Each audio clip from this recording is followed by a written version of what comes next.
Actes des Apôtres chapitre 13. Vous pouvez vous asseoir. Que Dieu vous bénisse. Acte 13 versets 5 et verset 13. Je lis, lorsqu'ils furent arrivés à Salamine, ils annoncèrent la parole de Dieu dans les synagogues des Juifs. Ils avaient aussi Jean-Marc comme serviteur. S'il vous plaît, les enfants, est-ce que je peux avoir le silence là-bas? Ils avaient qui comme serviteur? Vous ne me suiviez pas. Ils avaient Jean-Marc comme serviteur. Est-ce que quelqu'un peut être au micro pour reprendre ce que je dis? Vous devez être prêt à parler. Que quelqu'un prenne le micro. Y a-t-il quelqu'un au micro maintenant? Ils avaient qui comme serviteur? Oui, Jean-Marc. Bien, c'est ainsi que cela doit être. Verset 13, Paul et ses compagnons s'étant embarqués à Paphos, se rendirent à Perge en Pamphylie. Jean se sépara d'eux et retourna à Jérusalem. Qui s'est séparé d'eux? Jean s'est séparé d'eux. Bien, bien, bien. Passons à Actes chapitre 15, versets 36, 37, 38, 39 et 40. Quelques jours après, Paul dit à Barnabas, « Retournons visiter les frères dans toutes les villes où nous avons annoncé la parole du Seigneur, pour voir comment ils vont. » Barnabas voulait prendre aussi avec eux Jean, surnommé Marc. Mais Paul jugea qu'il n'était pas bon de prendre avec eux celui qui les avait quittés depuis la Pamphylie, et qui ne les avait point accompagnés dans l'heure. Ce dissentiment fut assez vif pour être cause qu'ils se séparèrent l'un de l'autre. Barnabas, prenant Marc avec lui, s'embarqua pour l'île de Chypre. Paul choisit Silas et partit. Chapitre 2 2 Timothée 4 verset 1, Luc seul est avec moi. Prends aussi Jean-Marc et amène-le avec toi, car il m'est utile pour le ministère. Amen. Amen. Pouvez-vous vous lever? Levez votre main droite et dites, Père, chaque erreur du passé, chaque échec du passé, tous les rejets et les échecs d'hier, Père, retourne-les, transforme-les, afin que je sois un succès pour 2024. Au Saint-Esprit, au nom puissant de Jésus, au nom puissant de Jésus, Saint-Esprit, enlève-les, au nom de Jésus. Amen. Oui, Seigneur. Saint-Esprit, prends le contrôle. Je disparais afin que tu apparaisses, ô Dieu. Glorifie ton nom, Jésus. Pose tes mains sur des hommes ce soir. Amen. Que ce soit une nuit de restauration. Amen. Merci, Père. Merci, Saint-Esprit. Au nom de Jésus. Amen. Que Dieu vous bénisse. Prenez vos places. Ce soir, je veux parler du fait que chaque échec du passé se transformera pour votre gloire. Amen. Si vous dites Amen, cela deviendra votre histoire. Amen. Les Écritures que nous avons lues ce soir sont 3 ensembles de passages. Le premier parle de Paul, qui partit en voyage missionnaire avec Barnabas. C'était leur premier voyage missionnaire. Et pendant qu'ils étaient en route pour ce voyage missionnaire, ils prirent avec eux un homme appelé Jean-Marc. Jean-Marc était un jeune homme qui avait été élevé dans un milieu familial très riche. Sa mère, en particulier, était une femme très fortunée. Sa mère, bien sûr, vous devez le savoir, la chambre haute où ils prirent le dernier repas était précisément la maison de la mère de Jean-Marc. Et même le jour de la Pentecôte, lorsque la gloire de Dieu descendit, c'était dans la maison de la mère de Jean-Marc. J'ai été dans ce lieu. Quand vous allez à Jérusalem, vous voyez l'endroit où le Saint-Esprit est descendu. C'est une très grande salle, et quand vous voyez ce genre de maison, c'est une femme qui en était la propriétaire. C'était la mère de Jean-Marc. Jean-Marc était un jeune homme qui avait grandi avec une cuillère en argent dans la bouche, comme on dit. Il n'était pas habitué à la souffrance. Il n'était pas habitué aux difficultés. Il était habitué à avoir tout ce dont il avait besoin dans la vie. Et voici que l'Évangile arrive, voici que les premiers prédicateurs de l'Évangile arrivent. Le travail missionnaire qu'il faisait n'était même pas comme le travail missionnaire que nous faisons de nos jours. Par exemple, vous allez à Creektown et vous montez dans des bateaux rapides. Il n'avait pas de bateau rapide. C'était comme à l'époque de Marie Célestat, où il fallait pagayer en pirogue, marcher à pied, et tout cela. C'était une vie très dure, rude et difficile. Et le parcours devint tellement difficile que Jean-Marc ne put pas le supporter. En cours de route, il abandonna Paul et Barnabas. Dans la chaleur du ministère, il les quitta, les abandonna et s'enfuit pour sauver sa vie. Et lorsqu'ils furent sur le point de partir pour un deuxième voyage missionnaire, Barnabas dit encore à Paul, « Prenons Jean-Marc avec nous. » Et Paul dit, « Ce genre de soldat fuyard ne peut jamais faire partie intégrante de cette œuvre missionnaire. Je n'accepterai jamais ce genre d'être humain qui ne peut pas supporter les difficultés. Il n'a rien à faire avec moi. » Il y eut alors une discussion. Barnabas dit, « Eh bien, pour ma part, je partirai avec Jean-Marc. » Et Paul dit, « Si tu pars avec Jean-Marc, toi et moi, nous ne pouvons plus continuer ensemble. » Il y eut une discussion très sérieuse entre Paul et Barnabas à cause de Jean-Marc. Finalement, les deux ne purent pas s'entendre, alors ils se séparèrent. Barnabas prit Jean-Marc et partit pour son propre voyage missionnaire. L'apôtre Paul prit Silas et partit pour son propre voyage missionnaire. Et c'est ainsi que le deuxième voyage missionnaire continua. Et lorsqu'ils arrivèrent au troisième voyage missionnaire, à ce moment-là, ce même Jean-Marc qui avait été rejeté par l'apôtre Paul, ce même Jean-Marc qui avait obtenu 0 dans le système d'évaluation de Paul, avait prouvé sa valeur au-delà de tout doute raisonnable. Pendant qu'il était avec Barnabas, il fut tellement efficace, et son nom ainsi que son témoignage devinrent tellement remarquables, qu'au troisième voyage missionnaire, Paul écrivit alors de nouveau à Timothée et dit à Timothée, « Cet homme, Jean-Marc, que j'ai rejeté hier, je t'en prie, amène-le. J'ai besoin de cet homme. Cet homme m'est très utile. Cet homme est un homme merveilleux. En réalité, même si je l'ai condamné hier, d'après ce que je vois aujourd'hui, il m'a totalement convaincu qu'il est digne de me suivre n'importe où, en tout lieu et en tout temps. » Applaudissez très fort pour Jean-Marc. Si aujourd'hui les gens vous ont condamné, ne vous troublez pas vous-même. Mais ce que vous devez faire, c'est leur prouver qu'ils avaient tort. Oui, monsieur. Que chaque échec dans votre vie se transforme en honneur et en reconnaissance. Amen. Dites Amen comme un tonnerre. Amen. Je suis en train de dire que votre échec d'hier ne doit pas rester définitif. Merci. Vous devez changer votre histoire négative. Il n'y a personne ici qui n'ait pas un passé négatif. Il n'y a personne ici qui puisse me convaincre qu'il est à 100% parfait. Vous avez commis des erreurs. C'est le message de ce soir. Il se peut que cela ne vous semble pas particulier maintenant, mais à la fin, cela vous parlera d'une manière particulière, et ce sera un message juste. Dites Amen. Amen. Maintenant, je veux faire ressortir 2 des plus grands champions de l'Ancien Testament et 2 des plus grands champions du Nouveau Testament. Et je vais vous montrer que les 2 plus grands de l'Ancien Testament et les 2 plus grands du Nouveau Testament ont tous été des échecs, et pourtant Dieu les a élevés pour devenir les plus grandes voix. La première plus grande voix de l'Ancien Testament s'appelait Papa Moïse. Il n'y avait personne de plus grand que Moïse dans tout l'Ancien Testament. Mais savez-vous que Moïse avait un très mauvais caractère? C'était un être humain au tempérament chaud, rempli de colère. Êtes-vous au courant? Oui. Savez-vous que cet homme appelé Papa Moïse était un homme qui a tué des êtres humains? Moi, je n'ai encore tué personne jusqu'à présent, j'ai essayé, mais Papa Moïse a tué des êtres humains. Papa Moïse a tué un Égyptien, et après l'avoir tué, il a dissimulé son crime, il l'a couvert avec du sable. Cet acte de meurtre commis par Moïse l'a obligé à fuir pour sauver sa vie. Et au lieu d'être le libérateur qu'il était appelé à devenir en Égypte, l'agenda de Dieu pour la délivrance de la nation d'Israël a été suspendu pendant 40 ans, pendant que Moïse se cachait dans le désert. Il a fallu que 40 ans passent avant que Dieu puisse le ramener pour accomplir sa destinée et son but. Pourquoi? À cause de la colère.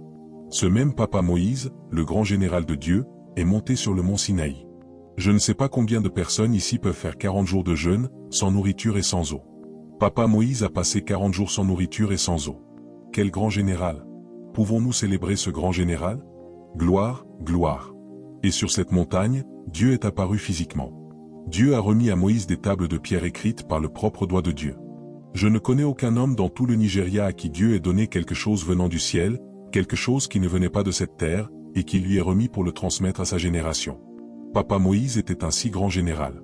Et en descendant de la montagne, lorsqu'il vit Israël dans l'idolâtrie, avec un veau d'or, en train de danser Nabor, il fut tellement en colère contre le peuple d'Israël qu'après 40 jours de jeûne, lui qui avait reçu 2 tables de pierre, les brisa en morceaux dans sa colère.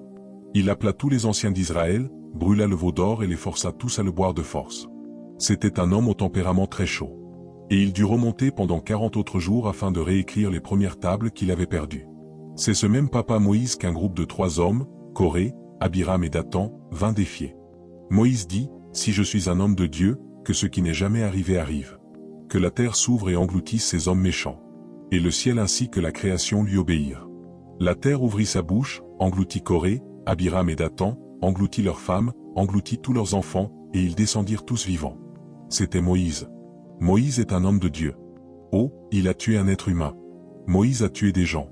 Moïse est le genre de personne comme certains d'entre vous, la seule prière que vous connaissez, c'est « que tous mes ennemis meurent ». Voilà Papa Moïse.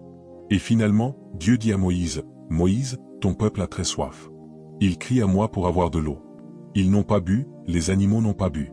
S'il te plaît, Moïse, tiens-toi devant le peuple, sanctifie-moi devant le peuple, parle à ce rocher, et je ferai sortir de l'eau du rocher pour que ton peuple boive. » Et Moïse vint.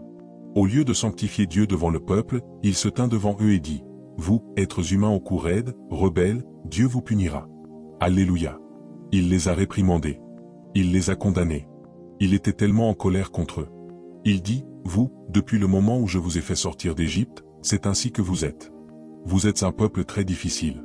Maintenant, voyez comment, à cause de vous, je vais faire sortir de l'eau du rocher. » Et il frappa le rocher. Il n'était pas censé frapper le rocher. Il devait parler au rocher, mais il frappa le rocher. Et le rocher refusa de répondre. Et il dit, « Même toi, ce rocher, espèce de chose inutile. » Il le frappa encore, et de l'eau sortit du rocher. Dieu honora son serviteur. Et Dieu dit à Moïse, « Moïse, viens ici. Je t'ai supporté, Moïse. Ce genre de tempérament chaud et de colère était dans ton corps. Eh bien, Moïse, je vais maintenant te ramener à la maison. Tu n'accompliras pas ta mission d'entrer dans la terre promise. Moïse, à cause de la colère, tu monteras seulement sur la montagne, tu verras la terre promise de tes yeux, mais tu n'y entreras pas. » Et Moïse supplia Dieu et dit, « Père, s'il te plaît, je t'en prie. » Dieu dit à Moïse, « Moïse, je te l'ai dit, je t'ai assez supporté. Je ne te supporterai plus. J'utiliserai un autre homme pour accomplir ta mission. Mais toi, jamais tu n'entreras dans la terre promise. » C'était un échec.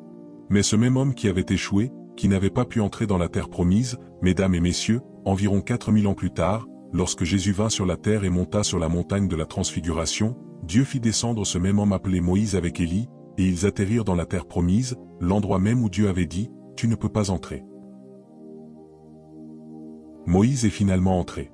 Il est entré d'une autre manière glorieuse. Ainsi, ce qui aurait été un échec est devenu maintenant un autre niveau glorieux de succès. Merci, Jésus. Je suis venu dire à quelqu'un, vous n'avez pas encore échoué. Oui. Non, non, non, vous n'avez pas encore échoué. Amen. Il y a un autre niveau de gloire qui suivra votre vie. Laissez-moi parler d'Élie, le deuxième plus grand homme de l'Ancien Testament. Dans tout l'Ancien Testament, vous avez Moïse, et vous avez Élie. Élie aussi fut un autre échec. Comment a-t-il échoué? Il a échoué parce qu'après avoir fait descendre le feu du ciel, je n'ai jamais vu un homme comme cela, qui fasse descendre le feu du ciel encore, et encore, et encore. Je n'ai pas vu un tel être humain, même dans notre génération. Pouvons-nous applaudir pour Élie? Gloire, gloire au grand Dieu. Et là, sur le mont Carmel, il l'a fait encore. Il a fait descendre le feu du ciel et a donné l'ordre que 850 prophètes, à la fois ceux de Baal et ceux des bosquets, soient égorgés. Après avoir tué 850 faux prophètes, quel grand général! Pour effacer l'idolâtrie, l'adoration de Baal, les faux prophètes partout, un seul homme a éradiqué toute une lignée de faux cultes. Et après avoir fait cela, une petite femme appelée Jézabel envoya un messager à Élie pour lui dire « Que les dieux me traitent de la même manière si, demain à cette heure-ci, je ne fais pas enlever ta tête. » Moi, je pense qu'un homme qui a tué 850 faux prophètes devrait être assez fort pour résister à une femme. Mais ce grand général appelé Élie, lorsqu'il apprit que Jézabel le cherchait, prit la fuite et courut pour sauver sa vie. Il courut dans le désert, et il supplia Dieu en disant « Père, je suis fatigué de ce voyage. S'il te plaît, je ne suis pas meilleur que mes ancêtres. S'il te plaît, je t'en prie, peux-tu me ramener à la maison? Je suis fatigué de cette œuvre. Je suis fatigué de ce ministère. » Élie fit face au découragement. Élie eut l'impression de vouloir démissionner. Élie eut l'impression de vouloir abandonner. Élie était tellement lassé de la vie qu'il suppliait Dieu de le ramener à la maison. Et Dieu, dans le but de restaurer son serviteur, lui envoya un ange avec une cruche d'eau, une bouteille d'eau venant du ciel, et avec un repas. L'ange lui dit, « Mange cette nourriture, elle va te donner une force surnaturelle pour continuer même pendant les 40 prochains jours. Tu n'auras pas besoin de manger. Cette nourriture est une nourriture de superpuissance. » Et il mangea le premier repas, puis il dormit. L'ange revint avec une deuxième portion de ce repas puissant. Frères, je pense que si le ciel est venu jusqu'à vous et vous a donné une nourriture qui n'existe pas sur cette terre, une nourriture capable de vous porter pendant les 40 prochains jours et les 40 prochaines nuits, sans que vous ayez besoin de boire de l'eau ni de manger, je pense qu'une telle personne devrait rebondir. Mais après avoir mangé ce repas, après que Dieu soit allé aussi loin pour encourager son serviteur, 40 jours plus tard, il monta sur la montagne, et Dieu lui apparut sur la montagne dans un murmure doux et léger. Dieu demanda à Élie, « Que fais-tu ici » Et la même chose qu'il avait dite lorsqu'il avait fui devant Jézabel, c'est encore la même chose qu'il répondit, « Je ne suis pas meilleur que mes ancêtres, je suis fatigué, je veux mourir. » Et lorsque Dieu découvrit que même lui, Jéhovah, ne pouvait pas changer le cœur de son serviteur, que même lui, Jéhovah, malgré tous les encouragements qu'il avait donnés à son serviteur, voyait que son cœur était décidé, Dieu dit, « C'est bon, je ferme ton chapitre. Je vais remettre ton ministère à 3 personnes.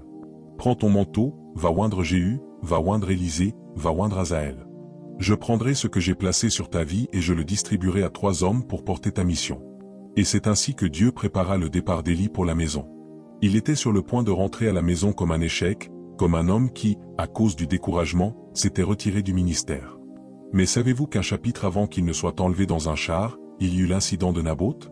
Êtes-vous avec moi? Naboth avait une vigne. Achab vint vers cette vigne et dit à Naboth, « Cette vigne, Naboth, donne-la-moi. » Et Naboth dit, « Tu ne peux pas la prendre, elle appartient à mes ancêtres de génération en génération. » Lorsqu'Achab rentra chez lui, il était très triste. Sa femme Jézabel lui dit, « Pourquoi as-tu l'air si triste ?» Il répondit, « Parce que je suis allé voir Naboth et je lui ai demandé la vigne, mais il a refusé de me la donner. » Et sa femme dit, « C'est tout? Laisse cela, je vais m'occuper de Naboth. » Et elle fit tuer Naboth, prit la vigne et la remit à Achab. Et pendant qu'Achab se rendait à la vigne pour en prendre possession comme si elle était à lui, la parole du Seigneur vint à Élie, juste avant qu'il ne soit enlevé au ciel. Il se rendit à la vigne de Naboth, rencontra Achab et déclara, « Ainsi parle le Seigneur, as-tu tué et aussi pris possession? Sur cette même parcelle de terre où le sang de Naboth a été versé, ton propre sang sera versé dans ce pays, et les oiseaux du ciel mangeront ta chair.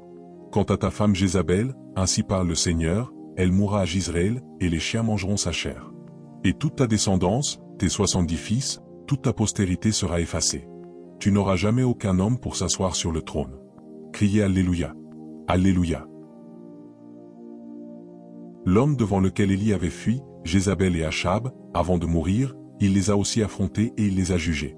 Et ce jugement les a rattrapés, et ce fut la fin de Jézabel et d'Achab. Mesdames et messieurs, Moïse et Élie, les plus grands prophètes de l'Ancien Testament, ont tous deux échoué devant Dieu. Mais finalement, au dernier moment, Dieu a transformé leur échec en succès. Amen. Ils ont rebondi. Je ne vous entends pas. Je ne vous entends pas. Je ne vous entends pas. Je ne vous entends pas. Je ne vous entends pas. Je ne vous entends pas. Je suis ici pour vous dire qu'il n'existe aucun homme qui n'ait jamais échoué devant Dieu. Tous les grands généraux de Dieu, êtes-vous encore là? Oui, monsieur. Laissez-moi vous emmener dans le Nouveau Testament. Le plus grand parmi tous les apôtres était Pierre. Pierre a échoué devant Dieu.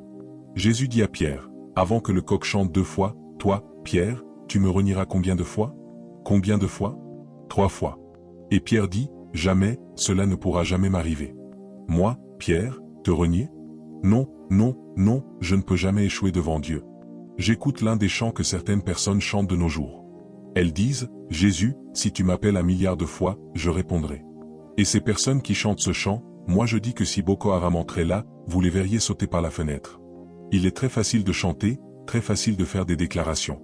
Mais quand le chemin devient difficile, Élie a échoué devant Dieu, Moïse a échoué devant Dieu, et Pierre a dit, « Moi, jamais. Jésus, même si tu m'appelles 1 million de fois, je répondrai. » Et Jésus dit, « Pierre, Pierre, tu parles avec ta bouche. Tu ne sais pas que, cette nuit même, toi, Pierre, tu vas me renier 3 fois. » Pierre dit, « Mensonge, mensonge. Même si tous les autres ici te renient, moi, je ne te renierai pas. » Mais il a suffi que Jésus soit arrêté cette nuit-là, il a suffi qu'ils voient comment ils battaient Jésus, comment ils arrachaient sa barbe, comment ils crachaient sur Jésus, comment ils giflaient Jésus au visage, et Pierre dit, « Et, laissez-moi me cacher dans un coin. » Et Pierre suivit de loin, jusqu'au moment où il entra dans le lieu où l'on jugeait l'affaire. Pierre était dehors, et une petite fille dit, « Et, toi, n'es-tu pas cet homme? N'es-tu pas l'un des disciples? Regardez-le ici, regardez-le ici. » Et Pierre dit, « Sang de Jésus. » Pierre dit, « Je ne connais pas ce genre d'homme. » Elle le laissa. Puis une autre fille, une autre jeune femme, sortit et vit le même Pierre. Elle dit, « Ah, tu es l'un d'eux. Même ton langage, ta manière de parler, tu parles comme un Galiléen, tu parles comme un garçon du bord du lac. Tu es quoi? S'il vous plaît, que tous les soldats viennent ici. » Pierre dit alors, « Que Dieu m'en garde. Aussi vrai que Dieu vit, en fait, je n'ai jamais vu cet homme Jésus auparavant dans ma vie. Je ne le connais même pas. Oh mon Dieu. » Et finalement, un groupe de 3 personnes entoura Pierre et dit, « Oui, il est l'un d'eux, saisissez-le. » Pierre dit, « Mensonge, mensonge. Aussi vrai que Dieu vit, je jure au nom de Jéhovah Dieu que je n'ai jamais rien eu à voir avec cet homme. » Et au moment où il fit cette déclaration, le coq chanta. Pierre baissa la tête dans la honte et quitta cet endroit dans la honte. Lorsque Jésus ressuscita, c'est pour cela que, comme Pierre était tombé 3 fois, Jésus lui demanda aussi 3 fois, « M'aimes-tu plus que tout ceci? » Et Pierre dit, « Tu sais que je t'aime. » Il lui demanda encore, « M'aimes-tu plus que tout ceci? » Il répondit, « Seigneur, tu sais. » Il lui demanda la 3e fois. La Bible dit qu'à la 3e fois, cela fit mal à Pierre, parce que Pierre se souvint, « Je t'ai renié 3 fois. » Et il dit, « Seigneur, tu sais toutes choses. » Et, je pense qu'un homme qui a renié Jésus 3 fois, Jésus aurait dû lui donner une discipline et une suspension. Mais ce Jésus a établi Pierre comme chef du groupe apostolique. Il a placé un échec, un soldat fuyard, à la tête de tous les apôtres. Il a dit, « Je te donne les clés, et sur ce roc je bâtirai mon église. » Alléluia. Applaudissez Jésus. Gloire, gloire, gloire, gloire. Car même si vous avez échoué devant Dieu, Dieu lui-même ne regarde pas votre échec, il regarde votre lendemain. Merci, Jésus. Savez-vous que Pierre, selon l'histoire, lorsqu'il avait environ 62 ou 63 ans, après avoir prêché l'Évangile jusqu'à devenir un ancien respecté de l'Évangile, arriva à Rome et prêchait à Rome. À ce moment-là, Rome prit feu, et Néron, l'empereur, ne sachant pas qui accuser, accusa les chrétiens de cet incendie. Il ordonna que tous les chrétiens soient arrêtés, qu'ils soient crucifiés comme leur maître, et qu'on mette du bitume sur eux, c'est-à-dire comme, comment appelons-nous cela au Nigeria? Du pétrole brut. C'est comme verser du pétrole brut sur leur corps, puis les allumer. Les premiers lampadaires de l'histoire furent des chrétiens que l'empereur Néron plaça sur des poteaux, comme Jésus crucifié, puis sur lesquels il versa du pétrole brut avant de les brûler vivants. Ils devinrent des lampadaires. Et pendant qu'ils arrêtaient les chrétiens, ils cherchaient à arrêter Pierre. Pierre réussit à s'échapper de Rome. Il arriva effectivement hors de la ville de Rome et fut libre de cette persécution. Et une voix vint à Pierre, « M'aimes-tu plus que tout ceci? Pierre, tu m'as renié 3 fois auparavant. Maintenant que tous tes frères ont été crucifiés, vas-tu encore me renier et courir pour sauver ta vie? » C'est ainsi que Pierre, de sa propre volonté, se livra à l'armée romaine. Ils capturèrent Pierre. « Êtes-vous encore là? » Et ils suspendirent Pierre pour le crucifier. Pierre dit, « Non, s'il vous plaît, je ne suis pas qualifié pour être crucifié comme mon Seigneur. S'il vous plaît, mettez-moi la tête en bas. Que ma crucifixion soit différente de celle de mon maître. Suspendez-moi la tête en bas, avec ma tête dirigée vers le bas. » Et ils suspendirent Pierre la tête en bas, jusqu'à ce que du sang sorte de son nez, de sa bouche et de ses oreilles. Et c'est ainsi qu'un homme qui avait renié Jésus 3 fois s'est ensuite retourné et est mort comme martyr à la gloire de Jéhovah. Oh, gloire, gloire. Vous l'avez peut-être déçu hier. Vous êtes peut-être tombé cette fois. Mais ma Bible dit que même si le juste tombe cette fois, il se relèvera encore. Oui, monsieur. Je vois quelqu'un ici se relever. Je vois quelqu'un non seulement se relever, mais selon le thème de ce programme, les actes des apôtres, tous les apôtres qui ont accompli des actes étaient tous des échecs. Chacun d'eux, à un moment donné, a connu un échec très sérieux. Et Dieu a pris ceux qui étaient tombés, ceux qui étaient inutiles, ceux qui étaient rejetés, ceux qui n'étaient rien, et il les a élevés au plus grand niveau dans son royaume. Je vois quelqu'un être élevé dans ce lieu. Merci, Saint-Esprit. Ne regardez pas vos erreurs, ne regardez pas vos erreurs. Regardez à lui. Il est plus grand que vos erreurs. Permettez-moi maintenant de parler du plus grand de tous les apôtres. Son nom était l'apôtre Paul. Personne n'était un désastre comme Paul. Paul, l'apôtre Paul, n'était pas un apôtre au départ. L'apôtre Paul ne faisait même pas partie des 12 qui étaient là, suivant Jésus. C'était un meurtrier. J'ai dit que moi, je n'ai encore tué personne jusqu'à présent. Paul était un meurtrier. Paul était un homme dont les mains étaient pleines de sang. Paul, cet homme appelé Paul, lorsque vous lisez sa propre histoire, il dit « J'étais un persécuteur, j'étais nuisible à la cause de Christ. » Paul, de son propre aveu, a dit « Je suis le premier de tous les pécheurs. » Paul était un homme qui allait d'église en église, de synagogue en synagogue, et il traînait les chrétiens hors de l'église. Certains d'entre eux, il les mutilait, c'est-à-dire qu'il leur brisait les jambes, il leur brisait les bras. Il les forçait à blasphémer, « Vous devez blasphémer le nom du Seigneur, sinon, si vous ne blasphémez pas, je vous tuerai. » Voilà qui était Paul. Paul a tué des gens. Paul a poussé des gens à blasphémer Christ. Paul a mutilé des personnes. Paul était un homme sanguinaire. Paul, personne n'était méchant comme Paul. Je ne sais pas à qui Dieu parle ce soir. Je ne sais pas pourquoi ce message en particulier doit sortir ici ce soir. Peut-être que vous êtes un ancien voleur armé. Peut-être que vous êtes un kidnappeur.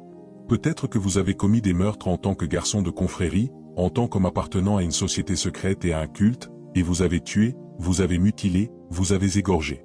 Je veux vous dire que vous n'êtes pas pire que l'apôtre Paul. C'était un homme sanguinaire. Mais je suis venu vous dire que Dieu n'est pas un homme. L'homme vous rejettera.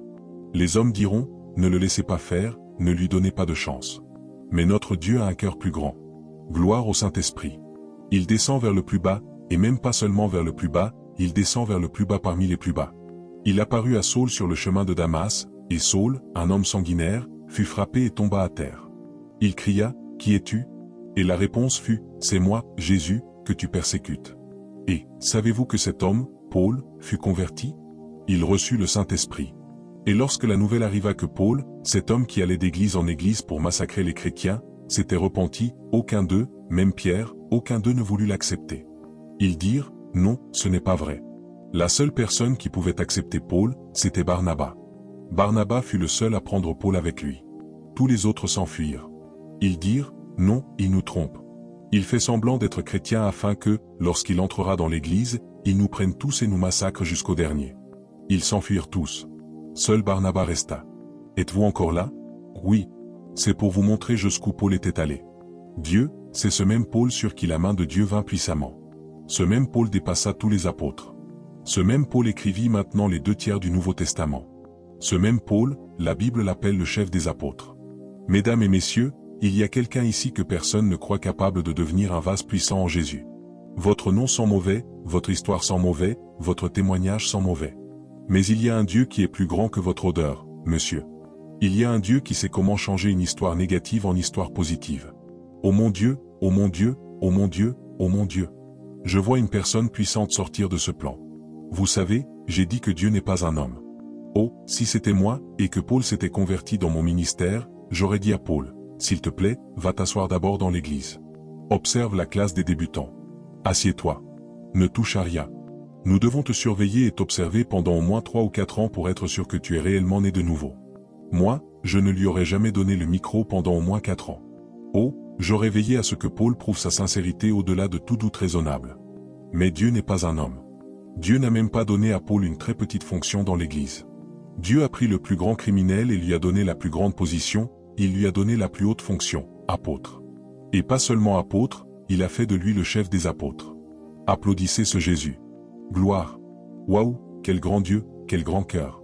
Vous savez, votre propre problème, c'est que certains d'entre vous regardent tout le monde de haut. Dès que quelqu'un commet une petite erreur, vous ne lui laissez jamais de place, comme si vous-même vous étiez un être humain parfait. Mais notre Dieu n'est pas un homme, et Dieu ne regarde pas l'erreur d'un homme. Oui, monsieur. Il regarde votre avenir. Il regarde votre avenir. Merci. Il croit en votre destinée. Est-ce que je communique ici? Laissez-moi encore vous surprendre. Laissez-moi encore vous surprendre. Permettez-moi de mentionner les 3 plus grandes femmes de Dieu de l'histoire moderne. Les 3 plus grandes femmes de Dieu de l'histoire moderne. Numéro 1, Maria Woodworth-Eté. Qui est cette femme? Elle mesurait 5 pieds 2 pouces. Elle est l'une des femmes et l'une des personnes dans l'Église, dans le corps de Christ et dans l'histoire de l'Église, qui est entrée dans une dimension en Dieu dans laquelle très peu de personnes sont jamais entrées. Lorsqu'elle exerçait le ministère ainsi, elle lévitait et flottait dans l'air. Comme vous me voyez marcher, Maria Woodworth-Eté, elle, ne marchait pas, elle flottait tout autour pendant qu'elle parlait. Voilà Maria. Il n'y a que 3 personnes dans l'histoire de l'Église qui sont entrées dans cette dimension. Un autre homme s'appelait Saint Patrick d'Irlande. Un autre homme était Joseph Babalola. Quand Babalola prêchait, c'est ainsi qu'il volait. Ô Père, emmène-moi dans cette dimension.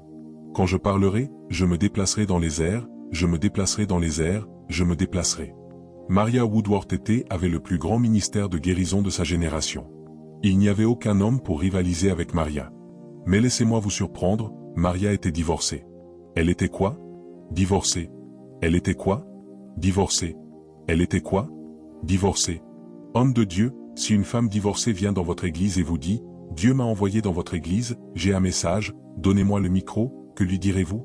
Qui lui donnera une chance? Personne. Même aujourd'hui, qui donne une chance aux divorcés?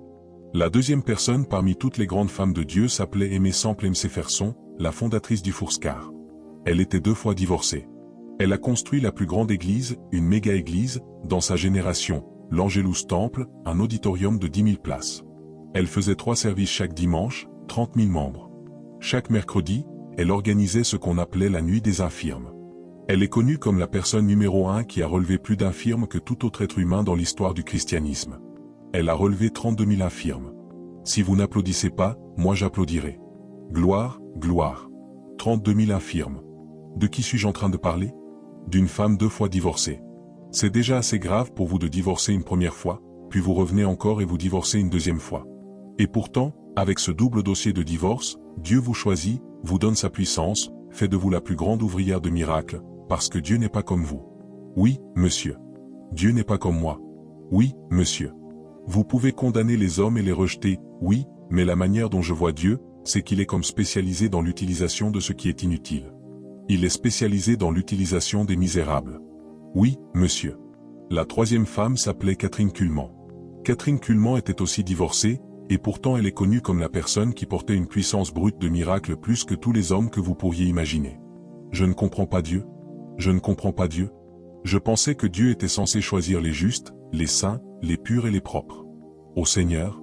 Mais je vois que Dieu a dit, moi, Jéhovah, j'utiliserai les choses faibles, les choses folles, les choses qui ne sont rien, et les choses rejetées, afin qu'aucune chair ne prenne la gloire. Gloire. Moi, Jéhovah Dieu, je ne suis pas comme vous, vous qui cherchez les meilleurs, vous qui cherchez les diplômés, vous qui cherchez ceux qui ont un doctorat, vous qui cherchez ceux qui ont beaucoup d'argent, des voitures et des maisons. Mais laissez-moi vous dire, Dieu va choisir quelqu'un ici qui est illettré, monsieur. Quelqu'un ici qui vient d'une maison de chaume, monsieur. Quelqu'un de très inutile et misérable. Je vois Dieu venir. Je vois Dieu venir. Seigneur, Seigneur, Seigneur. Oui, Seigneur. Je ne comprends pas Dieu. Dieu a choisi Abraham, Abraham qui a fait des histoires avec Agar, et il a fait de lui le père du judaïsme et du christianisme, un homme qui avait une roue de secours. Dieu a choisi David, qui était sur Bathsheba, la femme d'un autre homme. Je ne comprends pas ce Dieu. Dieu a choisi Samson, il a donné à Samson une puissance brute qu'aucun être humain n'avait jamais portée. Samson, coureur de femmes du plus haut niveau. Dieu a choisi Jonas, l'homme qui s'est enfui à Tarsis, et Dieu l'a élevé pour être le plus grand prédicateur le plus loin de tous les temps. Le seul homme qui a prêché dans une ville, et toute la ville, depuis le roi jusqu'aux animaux, s'est repenti dans le sac et la cendre. Saint-Esprit de Dieu, je ne te comprends pas. Oh, je ne comprends pas ce Dieu. Oh, je vois quelqu'un sortir de la poussière aujourd'hui. Merci, Jésus. Je vois quelqu'un se lever des ruines, se lever des cendres.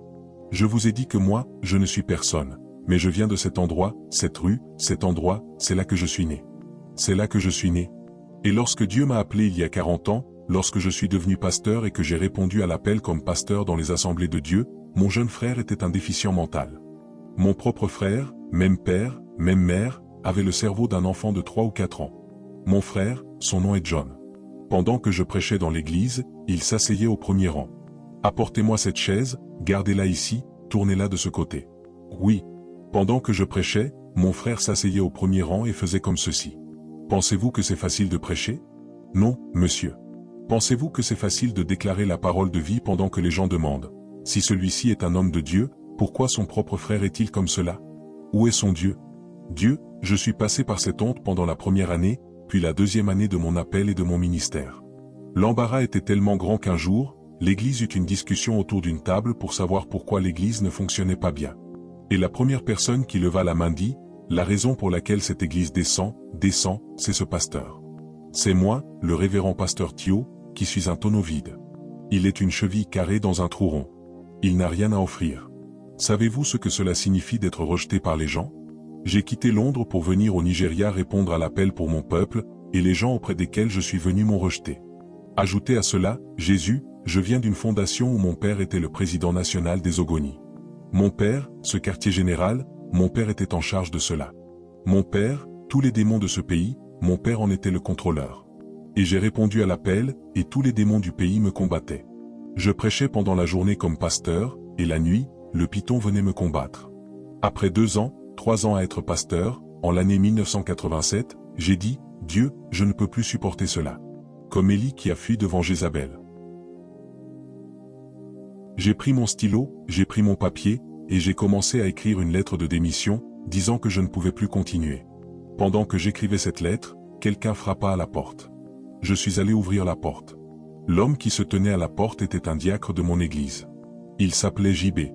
Il me dit, Pasteur, je viens d'arriver, je veux vous inviter à une veillée cette nuit même, à Abac, dans l'état d'Akwa Ibom, sous le ministère d'Elia Humo. S'il vous plaît, pasteur, pouvez-vous me suivre? Je vais conduire, je vous emmènerai. Suivez-moi simplement pour cette veillée, c'est un programme qui dure toute la nuit. Et j'ai dit, d'accord. La lettre de démission que j'étais en train d'écrire, je ne l'ai jamais terminée. J'en avais écrit la moitié, puis j'ai posé le stylo et j'ai suivi ce diacre à Abac, au ministère d'Elia Humo, de mémoire bénie. Et pendant qu'Elia exerçait le ministère, il s'arrêta et dit, tous les hommes de Dieu dans l'assemblée, quittez vos places. Il y a des chaises ici pour les pasteurs. Hommes de Dieu, sortez et venez vous asseoir ici. Il y avait environ 30, 40 ou 50 pasteurs assis là. Moi, j'étais assis dans l'assemblée. J'ai dit à Dieu, mensonge, mensonge, je ne suis pas parmi eux. Je ne suis pas un homme de Dieu et je ne serai jamais un homme de Dieu. Je rejette cela. Et Eliahumo annonça encore et dit, Homme de Dieu, venez vous asseoir ici. J'ai dit, je n'en suis pas un. Et Eliahumo continua à prêcher. Il prêcha pendant 10 minutes, puis tout à coup, il s'arrêta de prêcher. Il s'arrêta de prêcher et me montra du doigt. Il dit, Monsieur, vous là-bas, vous. Et moi, j'étais assis là-bas, et il me montrait du doigt. Quand j'ai vu qu'il me montrait du doigt, j'ai regardé derrière moi pour voir qui il désignait. Il dit, c'est vous, vous êtes celui-là, vous l'homme qui êtes là. Vous êtes un homme blanc, et vous semblez très grand. Levez-vous. Et je me suis levé.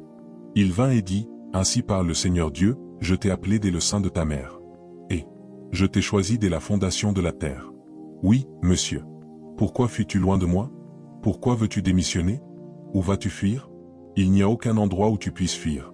Partout où tu iras dans le monde, je serai là à t'attendre. Retourne, retourne à l'appel auquel je t'ai appelé. En fait, il commença à mentionner mon appel.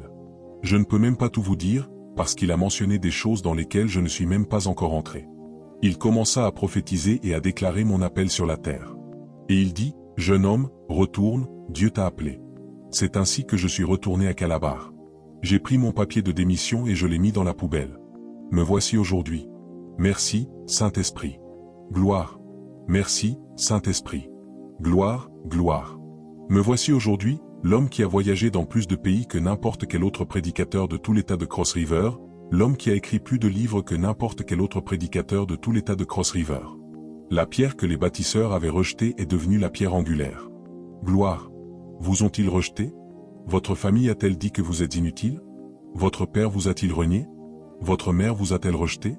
Si votre père vous rejette et que votre mère vous rejette, Dieu vous portera. Oui, monsieur. Dieu vous élèvera, monsieur. Dieu fera de vous quelqu'un. N'abandonnez pas. N'acceptez pas la défaite. Merci, Saint-Esprit. Vous pouvez rebondir. Oui, monsieur. Vous pouvez changer l'histoire. Vous pouvez devenir la voix de votre famille. Vous pouvez devenir la voix de votre génération. Je vois la main de Dieu venir sur quelqu'un ici. Quelqu'un ici est en train d'être élevé par Dieu. Quelqu'un ici est en train d'être élevé par Dieu. Quelqu'un ici est en train d'être élevé par Dieu. Quelqu'un ici est en train d'être élevé par Dieu. Il agit d'une manière que nous ne pouvons pas voir. Il ouvrira un chemin pour moi. Il sera mon Dieu, il me tiendra près de lui. Il ouvrira un chemin, il ouvrira un chemin. Oh, mon Dieu ouvrira un chemin, là où il semble ne pas y avoir de chemin.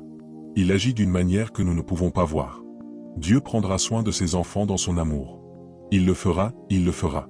Je ne sais pas s'il y a quelqu'un ici qui soit tombé aussi bas qu'un homme appelé Andraé Crouch. Qui était Andraé Crouch? Andraé Crouch est connu comme le plus grand chanteur de gospel moderne.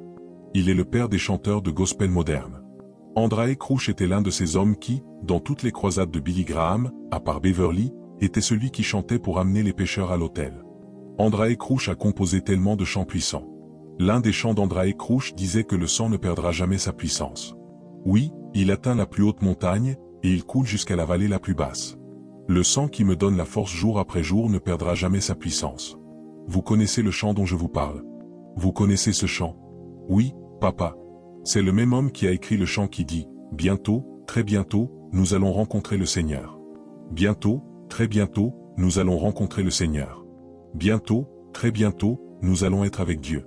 Alléluia, alléluia, nous allons être avec lui. » C'est le même homme qui a écrit le chant qui dit « Jésus est la réponse pour le monde d'aujourd'hui. Jésus est le chemin.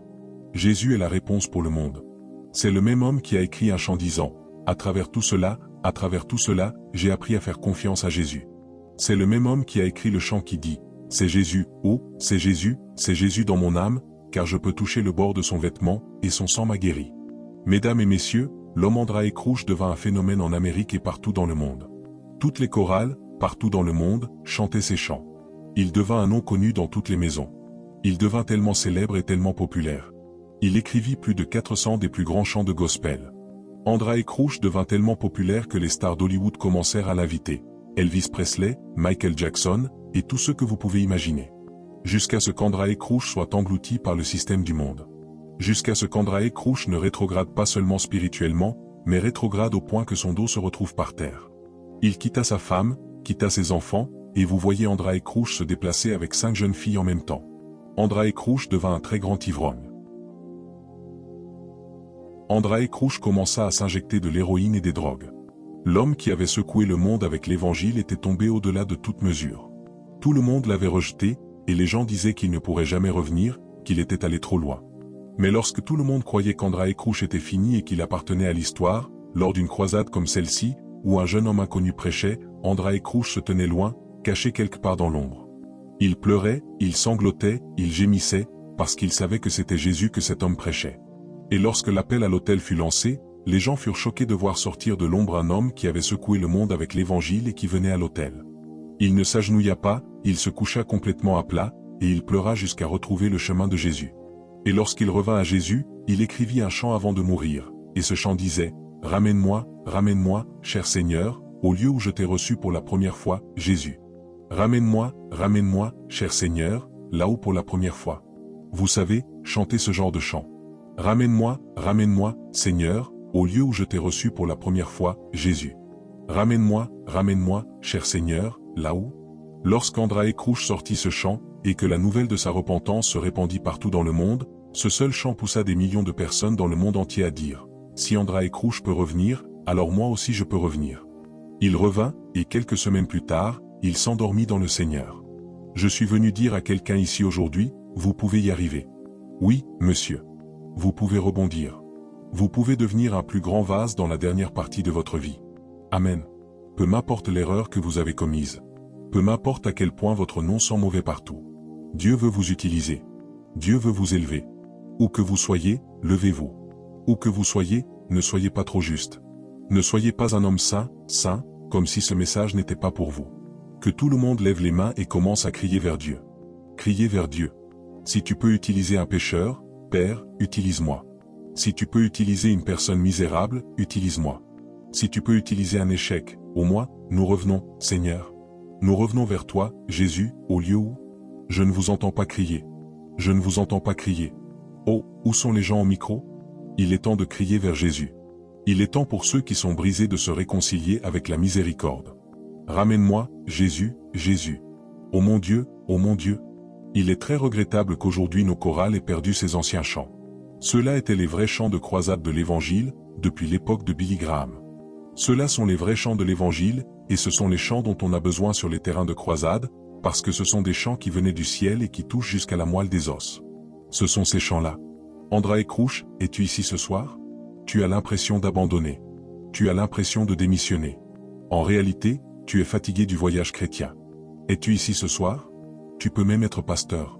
Tu peux être un homme de Dieu, et le combat est tellement fort, tellement dur, que tu dis, Dieu, je ne peux pas continuer, je suis fatigué, je veux abandonner. Tu peux être l'épouse d'un pasteur, et ce que tu traverses est trop dur pour que tu puisses le supporter. Tu peux être ici, tu servais Dieu autrefois, tu es debout là dehors, autrefois tu étais en feu pour Dieu, mais aujourd'hui tu es dans le bar. Dieu est venu ici ce soir avec un message pour te dire que ton échec passé ne doit pas être définitif. Ne permets pas que ton échec d'hier demeure ton échec pour toujours. Tu peux rebondir. Il est ici ce soir, les bras ouverts, pour te recevoir, pour te fortifier, pour t'élever et pour faire de toi une voix de nouveau.